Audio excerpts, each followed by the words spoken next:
We are live. Welcome back, everybody, to Behind the Tool Belt, episode 283. I'm your host, Ty Cobb Backer. Thank you for joining us on this Wednesday edition. We will be back after our short intro from our sponsors. TC Backer. Roofing, siding, windows, gutter, solar. Roofing, siding, windows, gutter, solar. TC Backer. Welcome to Behind the Tool Belt, where the stories are bold, the conversations are real, and the insights come to you live, raw, and uncut. Every week, host Ty Cobb Backer sits down to bring you the stories, the struggles, the lessons learned, and the wins. No filters, no scripts, just the truth. Please welcome your host of Behind the Tool Belt, Ty Cobb Backer. Hey, welcome back, everybody, to Wednesday's edition of Behind the Tool Belt, episode 283. This is the podcast where we dive deep into the minds of our industry leaders who are changing the game in construction, contracting, and beyond. We got to throw that beyond in there because we do get a lot of people on here that don't necessarily work in our industry, but do work for our industry, if that makes any sense. Like we might hire a chiropractor, we might hire a t-shirt design person, we might hire a marketing company, right? But in any case, they all affect those of us within our industry. So we got to throw the beyond thing in there. And maybe we'll rebrand the name Beyond the Tool Belt. Something like that. Who knows? Food for thought. Planted that seed. Maybe we'll water it later. But anyhow, I was digging through the archives and came up with a couple things to talk about today, and most of which I didn't come up on my own. Just notes, things like that I've jotted down over the years that actually meant something to me totally different than what it means to me today. A lot of this stuff, I was kind of reviewing my why. And for those of you that have heard me mention my why, I talk about my why. It's an area where I put notes. I just kind of titled it my why. And, but I think before we dive into that, I just want to give a big shout out to our team here at TC Backer Construction. Mike Torreo down there at the Bluffton location and Jonathan, those guys down south, they're crushing it. They're doing an amazing job. And the team up here in York and obviously the team down in Delaware, they're also doing a great job. And, but I'm feeling very inspired by the type of communication that we are having with our team, amongst our team members and things like that. Hold on one sec. I feel like my throat's dry. Got to get my veg vitamins in me here. And, but I'm feeling inspired by our team and the communication and the changes. There's been a lot of changes over the past several months. And I think a lot of us have discovered that what got us here won't keep us here, and where we want to go. And if we want to grow, there's changes, which that should have been the topic. Maybe it will. Maybe I'll touch on that a little bit more, but I'm just feeling super, I had a meeting, very inspiring meeting this morning with, our operations and production team and sales. And the communication amongst those group of men and women that are in those groups, man, it just is amazing. And the leaps and bounds and the growth, and to be able to watch each and every one of them, grow into the professionals that they are today is just super inspiring for me. And as a leader, that is one of my goals, is to help teach and train and mentor and sit back and keep my mouth shut, all in the same sentence, all in the same meeting. Right.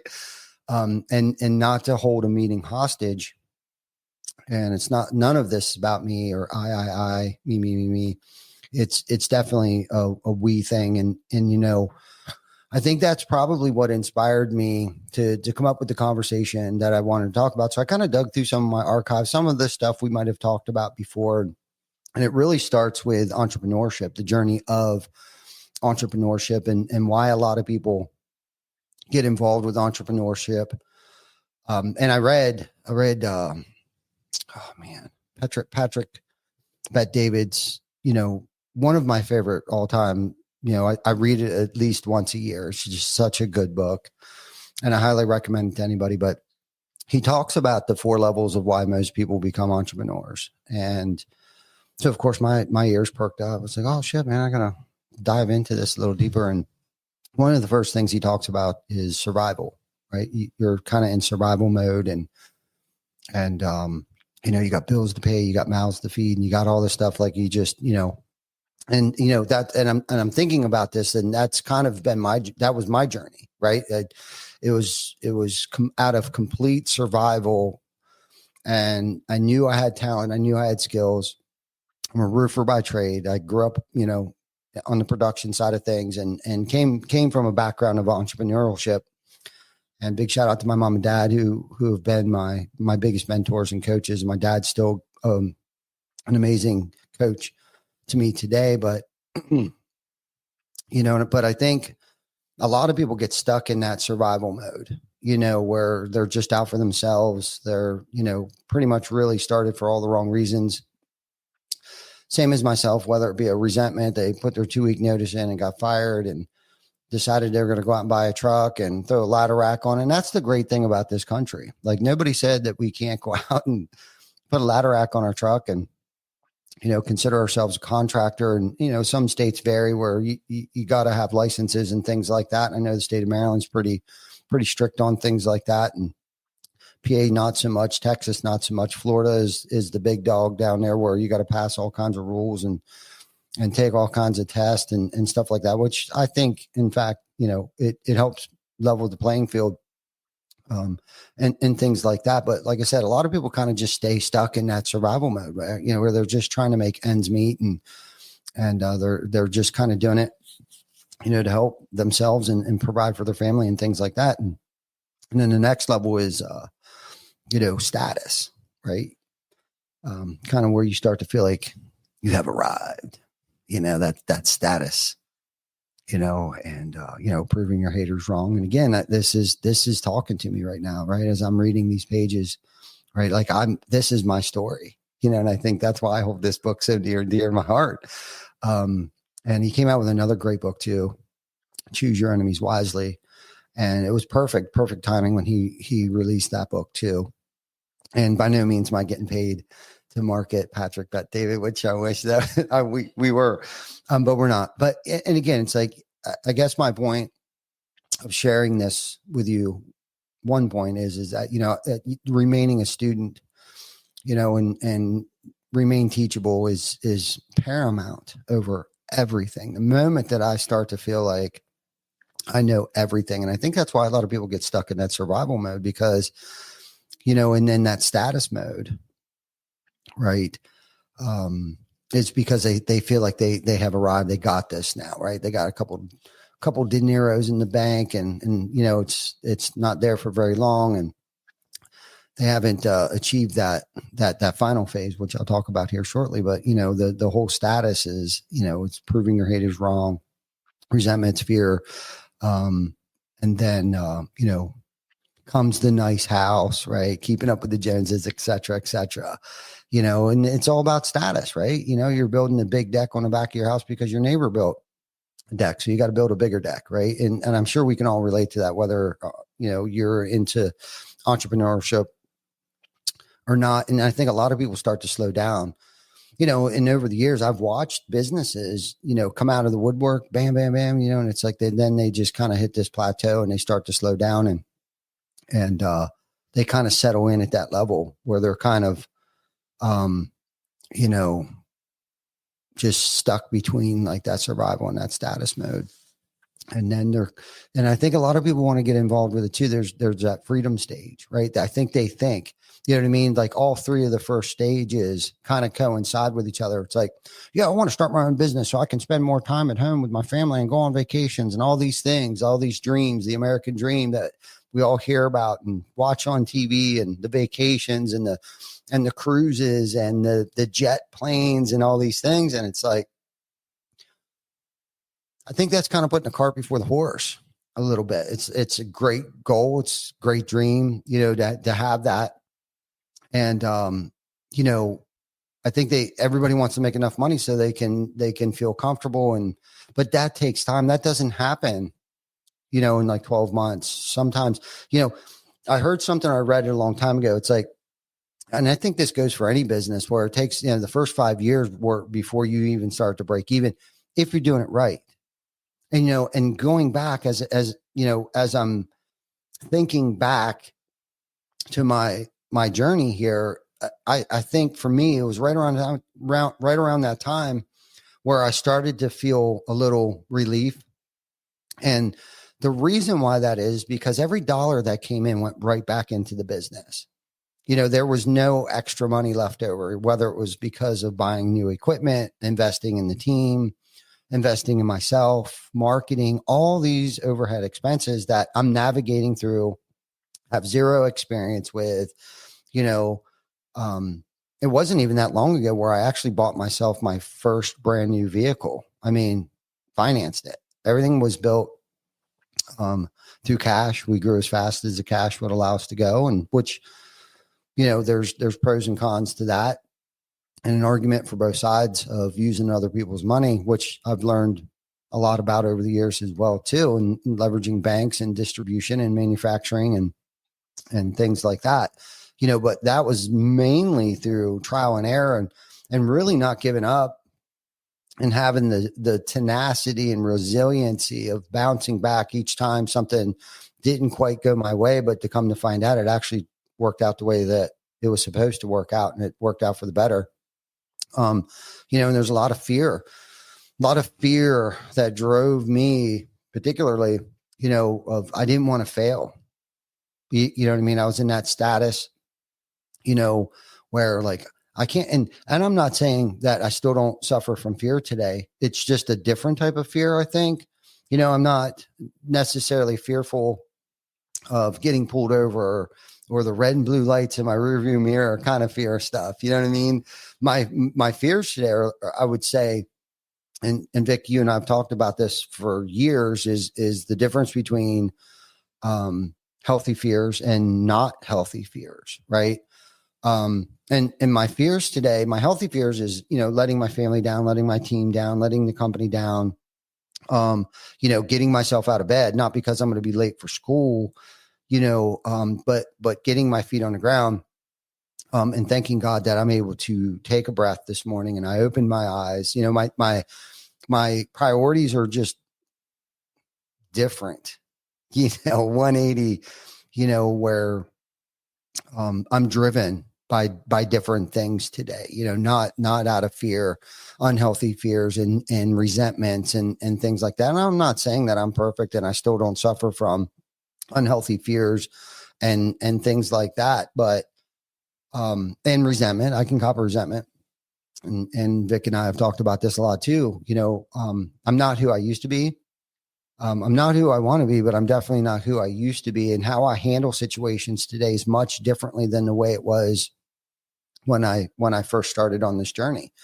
I'm still not perfect. I can still be a doormat. I still go off the deep end. I have a magic magnifying mind, that tells me things that isn't necessarily true.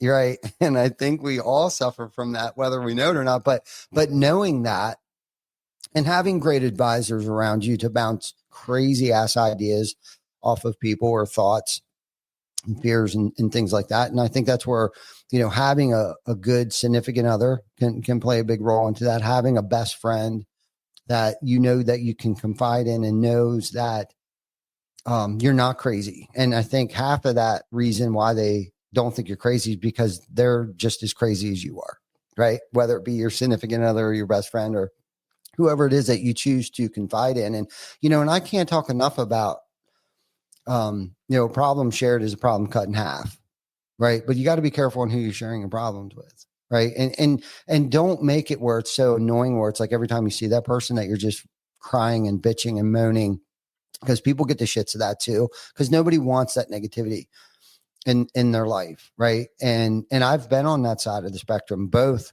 sides of that spectrum, where it's like, oh God, here he comes again, or shit, all I've been doing is complaining, right? Every time we see each other, I'm so sorry. And I think once you identify that, it's kind of like, okay, now I need to do something about this.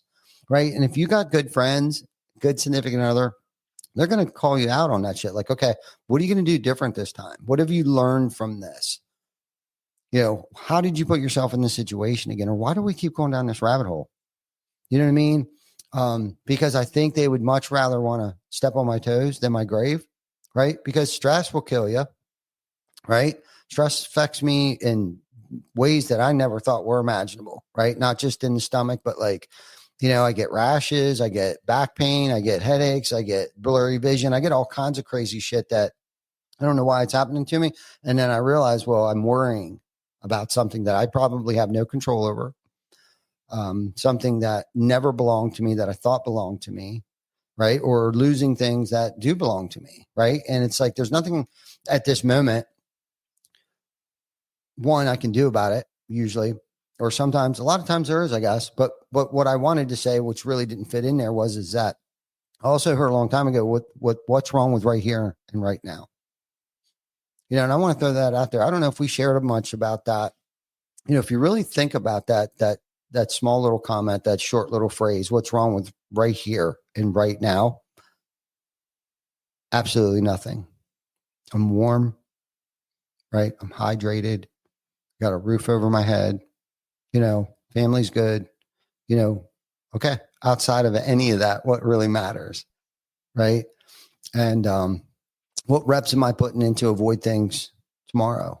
What can I do today to avoid, not necessarily avoid, but correct or take care of, you know what I mean? Because I think a lot of times we procrastinate. But the final phase to this journey of entrepreneurship, why I think, people get started in it's purpose, right? The purpose, my why.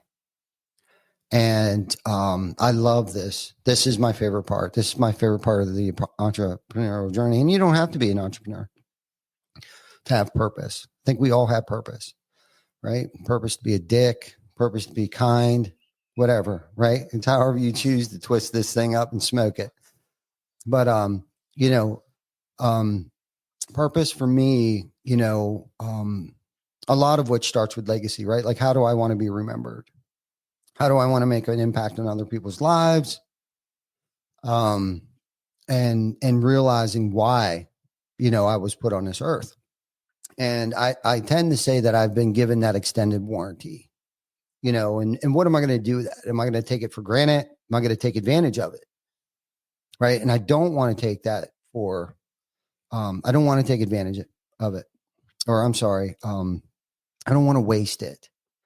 I want to take advantage of the second chance that I've been given. And it's like so many of us, man, take that for granted. I mean, I'm sure there's a lot of things. Zach Fisher's on here right now. I'm sure he's putting himself in a lot of bad situations, probably, most likely in his younger days, where a lot of us could say that, we shouldn't be here today. And Vic, you and I were talking about this last night, man.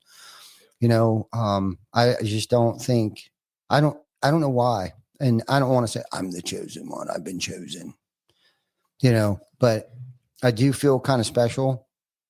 And not special ed, some days maybe, but, rare, I guess, a rare breed of the threshold of pain that I can tolerate and things like that. But, just remembering, why I was put on this earth and pushing the limits of being the best version of myself, operating at the highest level of the pyramid and doing things that no one has ever done before, and that drives me. I want to surround myself with a group of men and women that want to achieve the same thing, that are bought into, this vision and help push them at times where they're feeling weak or they think they're not good enough. And I enjoy doing that. And I think that's why I felt so inspired. Lauren, who is our, pretty much our operations manager. I mean, there is not a job that girl does not touch. And she came from the medical field and she's been here, I want to say close to 6 years now, 5, 6 years, something, 4, 5, 6 years now. I should probably know that. I'm sure it's on my calendar someplace. But when she first started here, it was before COVID. So it's over 5 years, probably close to 6 years. So before COVID, Lauren started with us, and she had the privilege, or I should say unfair advantage, not necessarily the privilege, to ride with me every single day, every day, to get up on roofs, to measure roofs, to have me explain to her how things, are built, and our accessories and different parts, pieces, and components to building out a roof. And we were talking about that this morning, how it was like we were the dynamic duo, right? Like we would go visit homeowners, and she'd be in the driveway explaining stuff to them. I'd be up on the roof measuring things up and gathering the data while I was up there. And we'd get down and I'd get off the roof and join them in the driveway. And we were just a great team. But most importantly, it was hands-on, real world, out in the field experience with Lauren, who now handles thousands of projects a year. I mean, from the smallest to repairs to a blown off tab shingle to full blown projects of remodeled homes, and to watch her grow and blossom into the professional that she is today. And Ben, taking on the sales management role, and Jeremy Bender, shout out to Jeremy Bender, who we've known for a long, long, long, long time, who finally came to work for us. And then of course, there's Glenn, and Zach, my nephew, Zach, who's growing into his position. And it just amazes me to watch everybody, but that doesn't happen without good leadership, right? Just because we have the right people on the team, in the bus, in their seats, doesn't mean that they don't need lead, and that was a learning curve for me. That's probably one of the biggest things I learned this past winter, right? Like my leadership style has to change. The level that I need to lead at is different today. And those who I'm leading are probably different people, where they're at in their career, how they need to be handled, and things like that. It helped me identify a lot of different things this past winter. Actually, I'd say that starting back probably fourth quarter of last year. So there was probably a good 6 months of me really deep diving into myself, right? Like if I wanted to be, and I started talking about it last year, right? If I want to be an XYZ monetarily CEO, then I'm going to have to change, because getting back to what got us here is not going to keep us here, especially at the pace that we're moving at right now. But all the while, we're helping others, having a lot, making a lasting impact, coming to realize that money is only a tool at this point in time, right? The ones that keep fighting are driven, at least for me, by something much different today. I'm just much, much more money, because it has to be more than money, because this shit's not easy. You know what I mean? And it's like, I had to almost get clear on my purpose. I had to reinvent a little bit of my purpose, and kind of broaden my paradigm, my line of sight. I had to broaden that up, but then also dial it in at the same time on how and who, if we're going to get this thing rolling in the right direction, or in a, not necessarily even a different direction. But anyhow, this all starts with great leadership. That there's no secret sauce to doing what we've been able to do here. I think really a lot of it had started out with me managing myself, right? Leading myself, taking care of myself. And if I can't take care of myself, then how the heck am I supposed to take care of anyone else or anything else? And then also, to be a great leader, you must know how to serve others. And I can't express that enough, especially when you don't have it. I had a little podcast with Tim Brown, and he's asking me questions about, if you're just starting out in the roofing industry, if you're doing $1 million to $5 million, what type of charitable things should someone do, to be successful? And I answered a couple questions, some of my thoughts and stuff like that, because a lot of this stuff doesn't cost the company. You know what I mean? I think he was speaking in terms of revenue because they can't afford the things that we do today, which is totally understandable. But you could also partner with somebody else on some other things that they do. But the most important thing, and I think this goes back to the status and survival mode, like when we first start out in entrepreneurship, is because we don't have anything, right? So we go into this survival mode, this survival of the fittest, and like we're making bad calls, we're making bad decisions, we're cutting corners, we're just trying to churn and burn some cash here so we can survive, right? And it's like, there's no way that I can give back to my community. That's like the furthest thing from my mindset at that time is giving something away that I don't even have, right? But how false that is, how false thinking. That's the story I'm telling myself, right? And that is the exact time that you need to give, is especially when you don't have it to give, right? That if anybody ever wanted to know the secret to success, okay, why are certain people so successful and other people aren't so successful? Well, it's because you're not serving. That's the bottom line. That is the silver bullet to success. Okay. That is, I don't care how much marketing you do. You're not going to keep it. Okay. I don't care how great your brand is. I don't care how big anything is. I was going to go off on a tangent of big things there for a minute. But I won't. You won't keep it. You have to give it away to keep it. And a lot of what I'm talking about giving away is your time to your children, time to your spouse, your time to your friends, your time, dedicating your time, giving your time to your community. There are so many things that you could do to get your team involved, get your family involved. There's soup kitchens.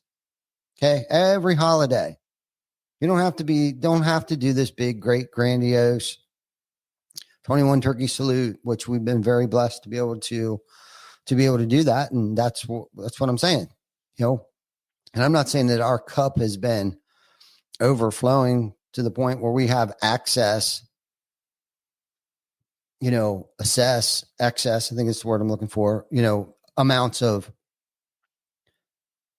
stuff to give away. What I'm saying is it doesn't matter if you do or not, especially if your cup is overflowing, you better be giving shit away.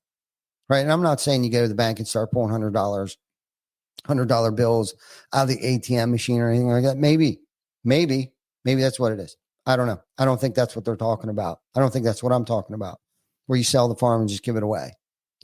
Obviously you got to be smart. You got to be strategic about it. But I think the more that you give away, I know for a fact, the more I've watched my mom go through it. I've watched my dad go through it. I've watched it, not, I've watched it from a distance with other very, very, very successful business owners. I can guarantee you, and you don't hear a lot about it, and that's how humble these people probably are. And I think a lot of people like Warren Buffett. You can't tell me he doesn't have a nonprofit. You can't tell me that he doesn't probably have multiple nonprofits. You know what I'm saying? Now, I don't fully understand all of his business practices to speak intelligently enough to know if he's, and I'm sure there's a lot of people out there thinking he's greedy and selfish and self-centered, blah, blah, blah, whatever. The thing I do know is he's very smart, right? But I can also assure you that man probably has given more away than most people probably make in an entire year. But he's not, you don't see it all over social media. And that's the thing. You don't have to. And to get off subject here just a little bit is probably why I think we don't advertise it as much as we probably should have, and thought that we were being humble, like, oh, we don't have to. But we come to find out that we want the team to celebrate these wins and victories and charitable events and things that we've done. So we're going to do a better job at that, expressing our, gratitude to the community and thank you for the awards, is whether, and we received the biggest award that we've ever received this year. I want to mention this. I want to bring this up. So every year we enter into what's called the Peak Achievement Awards, and hosted by the York Builders Association, which I actually have 2 meetings I have to attend shortly after this today. And so about 5 years ago, we were presented with an award that was called Community Involvement. Totally unexpected. It's not why we did what we do. And several years after that, we've received that. Now, the first year that we received that, I remember looking back at Chris Baker, and I said to him, and Vic, you might have been present too when I said this. I'll tell you here in a second why I mentioned Chris. Is because the thing I said to him is the real victory would be if and when somebody takes this award from us. Mission accomplished the minute. And I think we've talked about this before. Like, I wish somebody would come and get this award from us. Okay. Well, guess what happened this year? Somebody stepped up. Penn Waste, big trash removal company here in York, Pennsylvania. Obviously, Penn Waste. I don't know how many bicycles they built, but they must, it's thousands. They had built thousands and gave away bicycles for some Christmas thing that they did. I should probably look into it a little deeper. And unfortunately, I don't even know if anybody was there to receive the award this year for this, but we lost it. We didn't lose it. We didn't get the award this year. And Chris Baker looked over at me during the ceremony and he said, "Victory." It's giving me goosebumps right now. And I think this, I'm going to go out on a limb here. I think this award was created for us. They didn't have one until we came along. And I think they just noticed, the association noticed the amount of charity that we do. Almost there for a minute, it was almost too much and distracting a lot of people from the jobs that they're actually supposed to perform on a daily basis here. So we had to reel some things in. But the amount of community involvement that somebody noticed it, and we weren't posting shit on social. We'd come home that night. We'd take some group photos and some selfies and stuff like that. And maybe a few people were posting it, but we weren't going all in on that, which is a shame. But we did it enough. And I think enough people knew because, and this is what I was talking to Tim about. It's been one of the greatest recruiting tools that we've had unintentionally, totally unintentional. Retaining tools, recruiting, retaining, and of course, same with customers. It's been one of our greatest tools for marketing our brand without even marketing it or branding. It's like, oh yeah, we saw that there was 2,000 people down there on the corner of Penn and Market Street that was closed down. Was that you guys? Saw it on the news. Next thing we know, the news is showing up, right? All just because we wanted to help with the food insecurity here in York County. So that's an amazing thing. And I know we talk about that a lot, and I don't really give a shit because I'm very proud of my team because we wouldn't be able to do that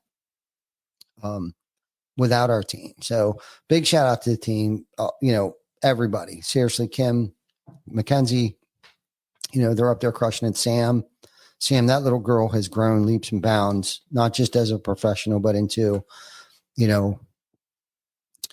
a beautiful young lady, her and Tyler, pumping babies out.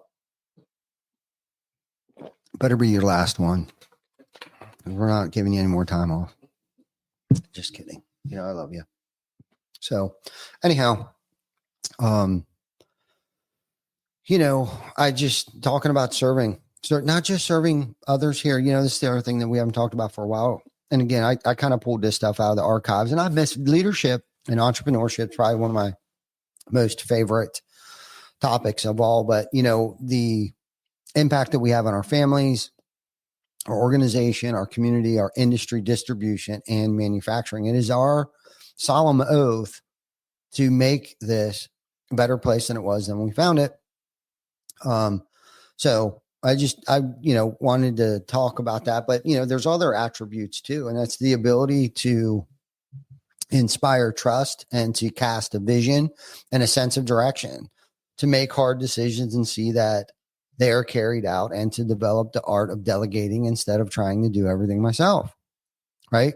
And I'm just touching on a few key points here that I've learned and have read and read and read, and none of it probably made any sense to me as much as it does today. And I'm sure in 6 months or 6 years from today, a lot of this stuff will mean something totally different to me at the place that I'm in. But, making those hard decisions, right? That's the hard thing, because when I got into this, Vic, all I wanted was everybody like me. I could hate people, but you can't hate me. I'm going to do whatever I can do.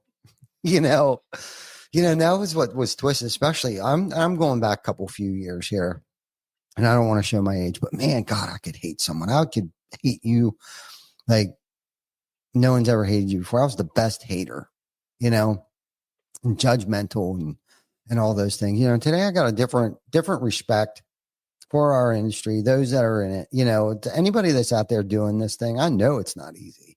I know it's not. Kudos to anybody locally that's in our area that's been in business longer than 4 years, that has other people under their watch.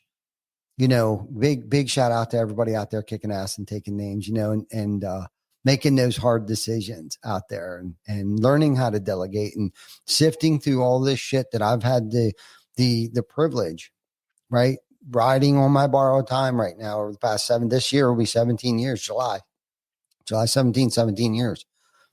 And that's, who would ever thought, you know what I mean? We've exceeded the 4-year mark. We've exceeded the 10-year mark. We've been through a lot of shit over the years, and I've made a lot of bad decisions. I've made some real bad choices, and leadership, and the way my behavior and things like that. And now I get to see myself and a lot of other people at times. And it's like, oh man, God, that was ugly, and how sharp the tongue really is. I don't necessarily have to grab a hold of somebody and punch them in the face 15 times, right, to hurt somebody. And that's what I used to think. I used to think it was just words. It's just words. Get over it. You know what I mean? Be a man. All those crazy things, that went through my head, and couldn't understand why people wouldn't forgive me, until I've had it happen to me several times. Right. And it's like, oh shit, is that how I made people feel? No wonder they still act weird around me, or no wonder they're no longer in my life. Like I said, I was just sitting here reading Zach's, you can't be king shit without venturing through shit creek. You got that right, Bo? Got that right.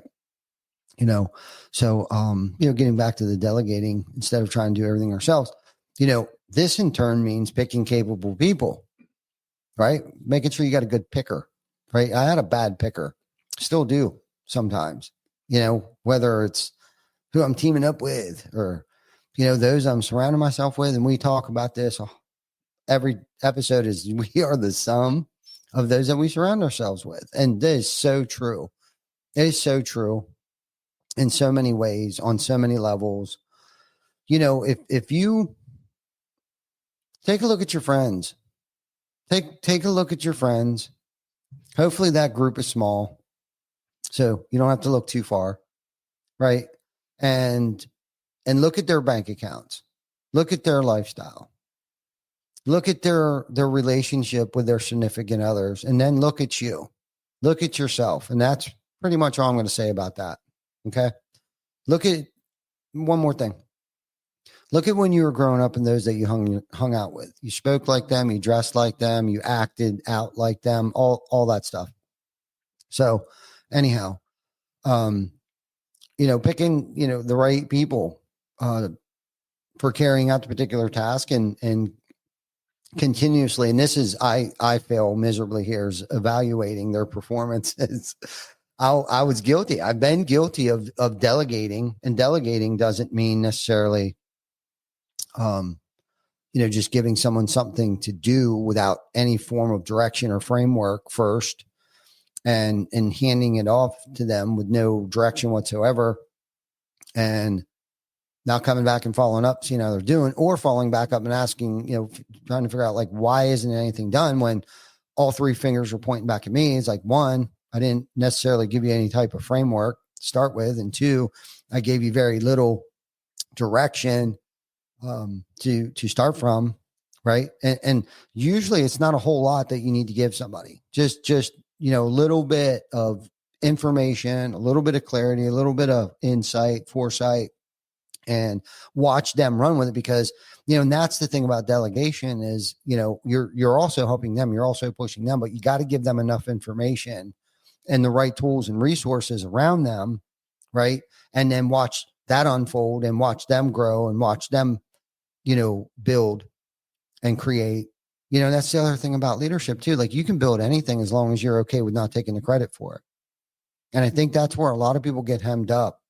I've been around people, I've partnered with people where they just can't stand not getting the credit for something. It's all me, me, me, me. It's all I. And knowing the difference of like when taking the back seat, when maybe just to ask questions, when not to, run the entire meeting or cut people off. And I still struggle with cutting people off mid-sentence and finishing their sentences and things like that. But I see it. I know I just did it. Damn it. I just did. I'm sorry. And I'll even say, I'm sorry. I'm sorry for cutting you off. Go ahead and finish. Let them finish. Right. It's pretty cool. It's been a joy. It's not been easy. Right. It's not hard. Hasn't been hard, but it's not been easy, kind of getting where we're at today and getting where I'm at. Cause really it all starts right here, understanding not just my strengths, but also understanding, their strengths, right? And limitations is critical too.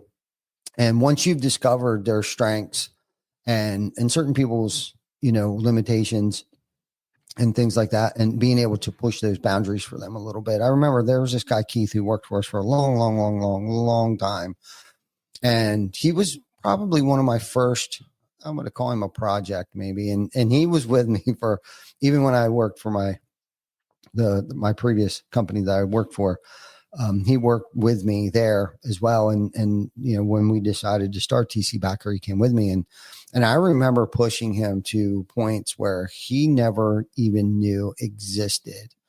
He no longer works with us, but he took some of the tools that and resources that we gave him and taught him in education. We sent him to VOTEC inspection license. We had a garage. We were inspecting all of our own tools and stuff like that. But he took different person through coming through here, and it wasn't easy with him, especially because I was much younger than I was. But he was where my eyes, I think, really started opening up, is being able to push him to, man, I can't do it. I'm not going to be able to do this. But convincing him that it was a good idea to try it, and watching him accomplish the dreams and goals, not just for me, but some that he had for himself. And, sometimes as great leaders, we're crisis managers, right? Which means having to deal with problems for which there's no playbook.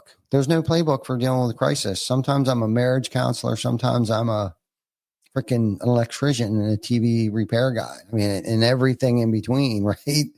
And, but I got to fix stuff. That's, people lean on me at times. And I'm always here for that. Most of the time I try to be here. I may not be there, but I'm there, mentally, and inevitably mistakes will happen. Mistakes will be made. Great leaders learn how to rebound, right? And move on. And that's probably one of the biggest lessons right there. Before we wrap this up is being able to rebound from, mistakes that, not just that I made, but mistakes that a team member or a client or whatever, but being able to rebound from that mistake, I think, has been one of the biggest learning curves for a lot of our team members. Because let's face it, whether is involved, homeowners, the general public, mistakes are going to happen, whether it's on our side, whether we can prove that it wasn't or was. It's not even in question. We just got to take care of it and make sure that it's done right. But, at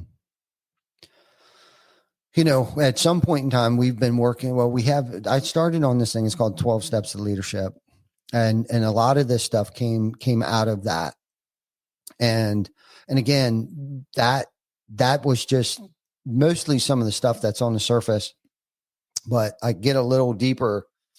Not that we didn't get pretty deep today. I kind of breezed over. And honestly, as the days and weeks and years and months go by on this stuff, I'm unpacking more and more and more and more of this stuff as time goes on. And a lot of it's starting to come to fruition and understanding of what true leadership means and what it's about and the purpose. So anyhow, I think that's all I'm going to have for today. We're about 47 minutes into this. I truly enjoy this. Thank you everybody for always joining us on this journey. And again, it's the same thing here. I'm learning more and more about myself on how to speak and things like that. Not that I'm a very good speaker, but I enjoy this. I enjoy sharing my experiences. I don't even want to say my knowledge and all that good shit. But anyhow, we'll see you guys next week. Thank you for joining us again. And we appreciate everybody. If you think there's somebody out there that could gain something from this today, please share it with them. Till then, you guys have a good week, and I'll see you next week.